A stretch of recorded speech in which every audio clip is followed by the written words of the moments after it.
Our brain operates on a 15-second delay to create the illusion of a stable reality.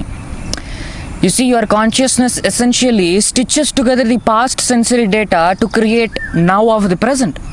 So scientifically speaking, you are legally blind to the exact moment of now. You are living in a beautiful, rendered, delayed simulation of the past. There is nothing called as now because what you are experiencing is already done. You believe there is an out there separate from in here. I ask you, have you ever, even for a single fraction of a second, experienced anything outside your own self-aware reality? When you see a mountain, do you experience the mountain where it stands miles away, or do you experience the perception of the mountain arising directly within your mind? When you touch the stone, is the hardness in the stone, or is it the sensation arising in your own awareness? You see, there is no out there without in here. To believe otherwise is the primary sickness that we are all facing. Consider the classic truth of the sages. The world is nothing but a snake seen in a rope. Imagine walking down a path at twilight. You look down, you see a coiled, terrifying shape, and your heart starts coming to your throat. You start breathing heavily, you panic. You look for a stick to defend yourself, or you run away in terror. But what is actually there? Only a harmless, coiled piece of rope. Did the snake ever exist? Did the venom exist? Did it breathe? No. Yet your fear was real, your running was real, your suffering was real. This is precisely how you relate to the universe. The universe is the snake. You are the pure, undivided, self-aware reality, and that is the rope. The world of time, the world of space, birth and death is completely superimposed upon a pristine canvas of your true nature. You are weeping over a bite of a snake that has never existed actually. So how long will you remain terrified of a phantom? How long will we go to ashrams, meet gurus, follow different kinds of people, do all kinds of spiritual gymnastics and fool ourselves?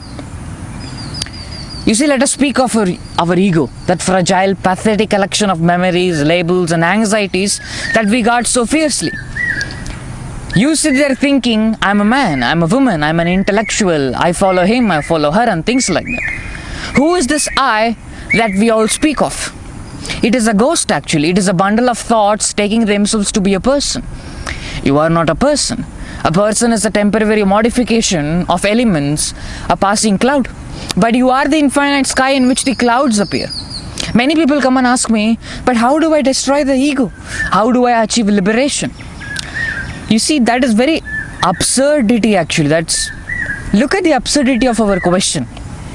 Who is the one asking to be liberated? The thief has disguised himself as the policeman and is pretending to search for the thief. The ego cannot achieve liberation because liberation is the total realization that the ego is not there. You see, you cannot find your way to liberation. It does not exist because you are liberated whether you like it or not.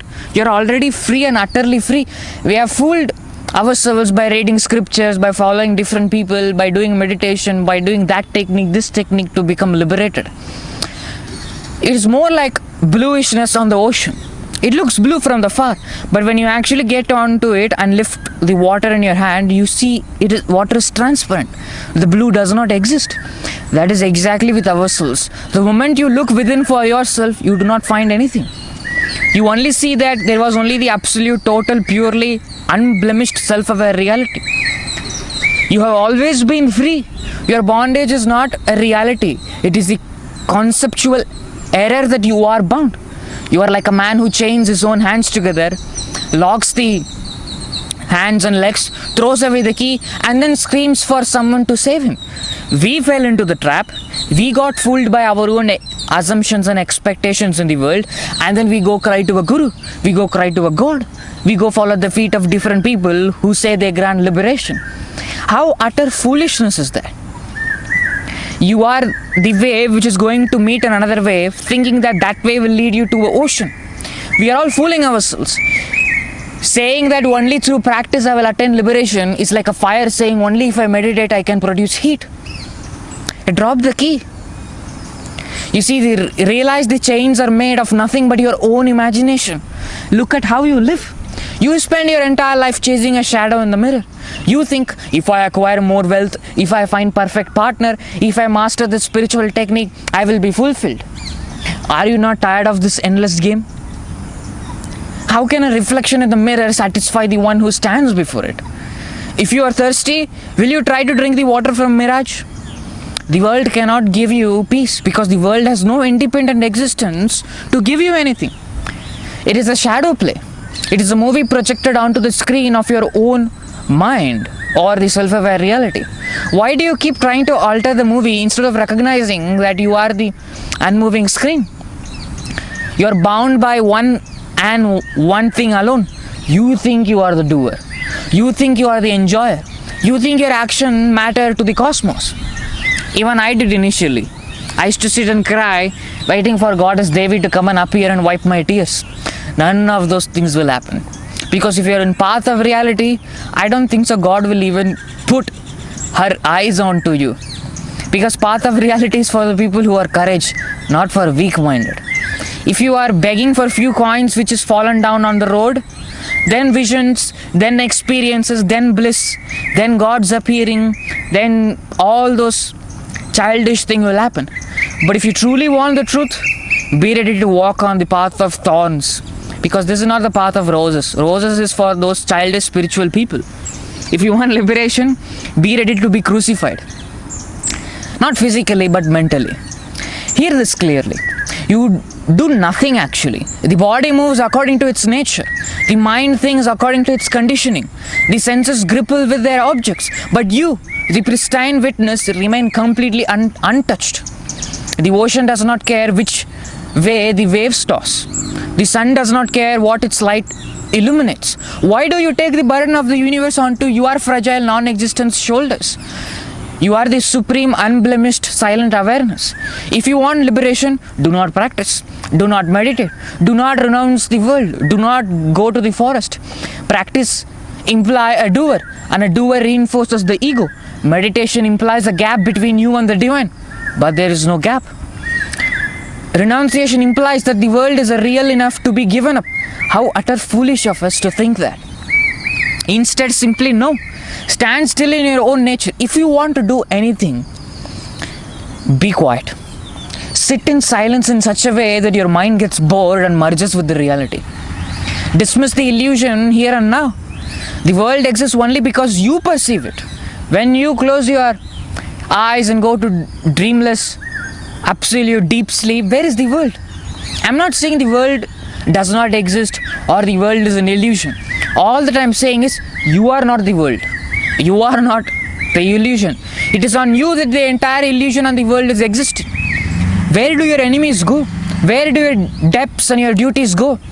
All those things are pathetic. They vanish utterly. And when you wake up, you project them all back into your existence and call it reality. Wake up from this waking dream. Recognize that you are the self-aware reality from the day one. And recognition is not done by you or the mind. It is done by the act of recognizing. A lot of people who do not think deeply, they argue with me. Ashwin, seeing itself is in the realm of mind. You do not know anything. That's very narrow-minded. Because people already assume that seeing must have a seer. Observer must have something to do. And things like that. You see how narrow-minded we are? Because we already began our life with an assumption that action must happen with an actor. Seeing must happen with a seer. Desire must happen with the desirer. That's so narrow-minded stuff. Because if you look within yourself, you will see that there is only doing and no doer. There is only acting and no actor. There is only desiring and no desire. Why? Because that's how it was from the day one. You are the self-aware reality on which all these things are happening. And seeing is not done by you or the mind. It is done by the act of seeing. You are not bound. You have never been bound. And you can never be liberated. Because you are already the absolute non-dual self. Be quiet. Dissolve your doubts and shine as you are within yourself. Do not fool yourself by following a method. If you do that, you reinforce that you are bound and you will remain bound forever. Take this from me. A noise following a method to reach silence will only make more noise. A shadow trying to see light will only meet shadows. A dreamer practicing meditation will only keep dreaming. So don't fool yourself. See that you are the self-aware reality and be done with this drama. Be done with spirituality, be done with Upanishads, be done with all shlokas and memorizing and what not. That's like a man reading a manual for being a man. Does a wave need a manual? Does a fire need a manual? Therefore, the true self that you are does not need a manual. The person who seeks manual is born out of ignorance. And you are the absolute pure self-aware reality. Ultimately, I will conclude my speech by saying that follow the message, not the messenger. I am doing all this social media just to make a living and for the joy of speaking alone. You are the self-aware reality, which is the substratum of all, whether you like it or not or believe it or not. Thank you.